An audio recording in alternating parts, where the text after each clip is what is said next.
Investment in Africa and the development needs of the African continent have been one of the main themes at the OECD Forum, and we're joined today by Donald Kaberuka, who is the President of the African Development Bank. Mr. Kaberuka, African countries face challenges in attracting investment, but so do foreign companies face challenges in investing in Africa. For example, there's the problem of corruption, lack of infrastructure, lack of appropriate institutions. How should African countries address these challenges? But look at where they're coming from. They're ranking low, but they've been coming up. And for me, it's the direction of travel, which is more important than the actual position on the scale at this time. Corruption is an issue which we ourselves as Africans are dealing with. But I'm not persuaded that the thousands of businessmen from Asia, from Brazil, from Europe coming to Africa are not unaware of these issues. They work with us, with our institutions, to ensure that those kind of rent-seeking activities are diminished. This said, I agree with you that corruption, which is a tax on business, could be an impediment, especially on some of these large-scale investments. And that is why we are firm believers in the initiatives like publish what you pay, publish what you receive, the EITI initiatives, and I think these are some of the ways of handling the issues you mentioned. Lately, we've been seeing headlines about what has been called in the press the so-called land grab in Africa. Foreign institutions, foreign countries, foreign investment corporations buying up or leasing large tracts of land. How do you feel about this as a development in investment in Africa? What does it mean for the sovereignty of African countries?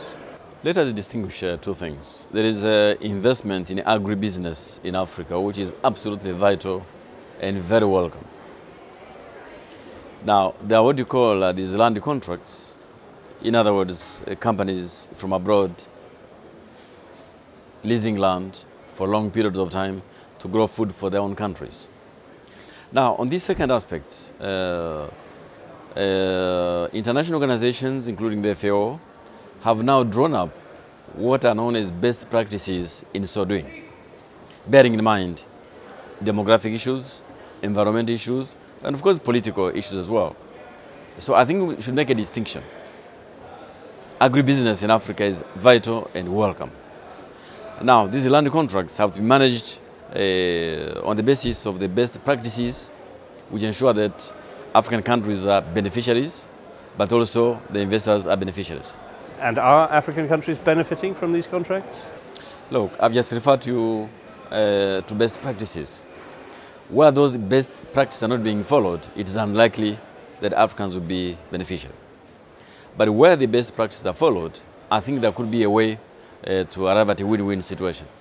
The African Development Bank is an important institution. What is your role in supervising this kind of activity? We don't supervise national sovereign activities. We provide our skills, our advisory capabilities in order to ensure that they reap the maximum benefits from those kind of investment. But sovereign countries are free to enter into sovereign transactions. Let's talk about the need for institution building in Africa. What are the kinds of institutions that Africa needs, and where should Africa be heading in terms of regional integration? But look at this continent where we are today, Europe. In the last century, 2 world wars fought on the European theater. Countries in Europe fighting each other. Very weak institutions, leading to hyperinflation in Germany, like Professor Collier was mentioning. Now, what has made a big difference in here in Europe is institutions being built up and defended by the constitutions. It is external support from the US during the Marshall Plan. And third, economic integration, which I know is work in progress in Europe. It cannot be different for other continents. In Africa, we have 53 countries, more than 20 currencies.